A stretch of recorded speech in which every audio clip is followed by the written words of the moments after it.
Hey guys, today I'm going to show you how to enhance your latest Marvel Legends Ultimate Captain America action figure from the Puff Adder Build-A-Figure wave. As usual, please like, share, comment, subscribe, or even hit that super thanks button. I do appreciate all engagement on my channel. So this is mostly a nice figure, but the downside is that he's got actually quite minimal forward ab crunch. Just going forward that much, and that really doesn't help with a lot of action poses. The range is probably the most disappointing thing about this figure. The next thing that troubles me about this figure is the lack of paint applications on his gloves, belt, and his lower body. Now most of the figure is really nicely contrasted with many colors, like the whites and reds on the upper part of his torso. So it looks quite nice, looking at all that mix of colors, and also with the grey down the sides of his torso. So no complaints there, and I do like the mix of colors for a Captain America. However, once you go down to his belt, there's a lot of detail in that fabric and straps, particularly when you turn him around and you have a look at the pouch and the water bottle. So it looks really plain and dull in just a plain brown plastic with only a hit of silver on that buckle. Next up, his gloves and his boots are that bright red plastic. I don't actually hate bright red plastic, but having sculpted elements in a completely bright red plastic can come across quite flat and dull, especially when you have details like pouches and straps on his gloves and the laces and straps on his boots as well. The details just don't stand out, and it ends up looking quite cheap. You contrast that with the 20 years Captain America. His gloves and boots have much less detail on them to match the comic aesthetic. However, he does have some dark red wash, and that really brings out the textures and adds so much more presence to this figure. So what I'm gonna do today is add a little bit more forward bending range to his torso. I'll also try to bring out some detail in the gloves, belt, and boots, but you won't actually need to paint the figure or apply a wash. So first up, to prepare the figure for the torso modification, it's good to note that his upper part of his torso is actually a softer, more flexible plastic, and you can see that in the gumminess of the joint. The lower part of his torso is a harder plastic. So I'm just gonna bend him backwards as far as possible and mark out the point on his lower torso where we don't want to remove too much material, so we wouldn't be exposing that ball joint when we bend the figure backwards. And because this torso can actually rotate at the ball joint, I want to mark out a couple of points on that lower torso where we don't want to remove too much of the plastic. This way we won't have the ball joint exposed no matter how far back you bend his upper torso at whichever angle it is. You could use some boiling water, but I do prefer to use a hairdryer, and I managed to pull his torso apart into his upper and lower portions. As I mentioned earlier, the upper part of his torso is a softer, more flexible plastic, and you will realize that upon heating it up, you can also pull those arms off. Now setting that aside, the lower part of the torso is kind of connected to his waist with this sort of Build-A-Figure mushroom peg. We're going to set his lower body aside, looking at his lower torso closer.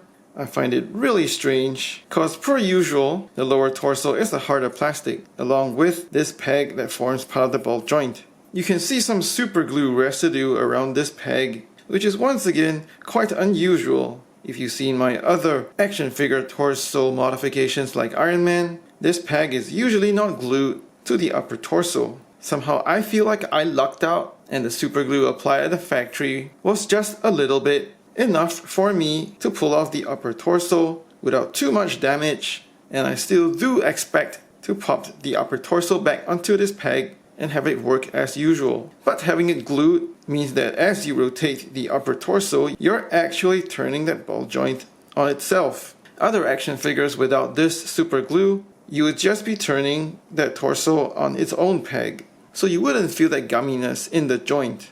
I've also seen that Unparalleled Universe Captain America review where he pulled out this ball joint out of the socket in the lower torso. I'm not sure how he did that, but everything over here is a harder plastic. And you can see that the ball is really fit quite snugly into that socket. So I wouldn't recommend doing that. I'm not sure if there would be any permanent damage, and that ball might sit a little loose in that socket if you were to remove the ball joint that way. But since I've done it this way, this is how I will do my modification now. I actually prefer to have this peg still in the ball joint, so that as I remove that plastic around this joint to free up the range of movement, I can actually move this around and evaluate the range as I remove the plastic in the joint. So as you can see, I've already marked out the limits of where I should remove the plastic. And that means we should be removing plastic around here. I might want to also remove some plastic on the back to give him more backward range. And also not forgetting, looking inside that joint, he also has a strengthening rib over here, so you're gonna have to remove material down that way, as well as a little bit of material on that inner rim, so that the ball joint can have more range coming forward from the inner rim to the rib, as well as the outer lip. So this is what the lower torso looks like after I've removed the plastic from that ball joint. You can see that I've removed quite a bit of plastic down the front of that outer lip. Make sure you also grind down on that strengthening rib on the inside and also along that inner rim just around the bolt joint so you can get the bolt joint to move forward. I also removed some material towards the back just to get a little more range backward, but I think that's probably optional, especially if you're only looking to improve the forward range. Now I also want to point out that I've been conservative with removing the plastic, so I'm not going past the point where I marked out. And I also want to remind you to be safe. Make sure you wear protective eyewear and also have steady hands. As you can see over here, I slipped a little bit and removed some of that paint. I also ground off a little bit of plastic on that upper torso towards the front and the rear of that ball joint. It's just a little bit of plastic removal, and I think it might help that joint's range a little bit. And of course, not forgetting to remove some of the markings that I put up there with a soft plastic eraser. So to address his belt harness looking a little too cheap and too brown, I'm going to use a little bit of panel lining using a Gundam marker. This one is model 200 GM01 for black, and this is fine tipped. I'm not very good at painting, so I'm just going to use this marker to line some parts of the belt and then using my finger to smudge it so it looks more natural. So at first the lines could look a little too sharp and too stark, but you can use your fingers to just rub the colors around. You could even get your fingernails in there like I did with mine to just gradually rub it out and make it sort of fade. So you can see that there's a subtle wash kind of effect on this pouch compared to the one before. For his red boots, I'm gonna go with something less dark, not using the black, but instead using the gray Gundam fine-tipped marker, also the model 200 GM02 for gray. Applying that same draw and rub technique on his left boot, and you can see how it's slowly shaping up compared to the right boot, bringing out some of that subtle detail and making the boot look less like a whole chunk of red. And here he is halfway done with that panel lining to achieve that so-called weathering effect. And you can see that the details on his gloves, his belt, as well as his boots are brought out much better by that pseudo wash. So this is cap finally completed with all that pseudo weathering. You can see a lot more of those details much better, like the pouches and straps. And even on his gloves it looks more defined. You can even see all the seams and the hemlines to show you how his leather gloves are believably constructed. Again, I also think this is an aesthetic and purely subjective look to this action figure. It's really up to you if you want to do this. I can also see the straps and the laces much better on the boots, together with a bit of the sculpted folds in his leather boots as well. And putting his torso back together, he now has a much deeper bend, definitely much better compared to the original range. I also dremeled a little bit of the plastic down the back so he gets more backward bend as well. And there's maybe just a slight hint of that joint being exposed, but it's quite well hidden. And if you don't want to expose it, you don't need to grind off plastic down the back to get more backward range. So before I get into posing, I just want to say a couple of words about the torso mod.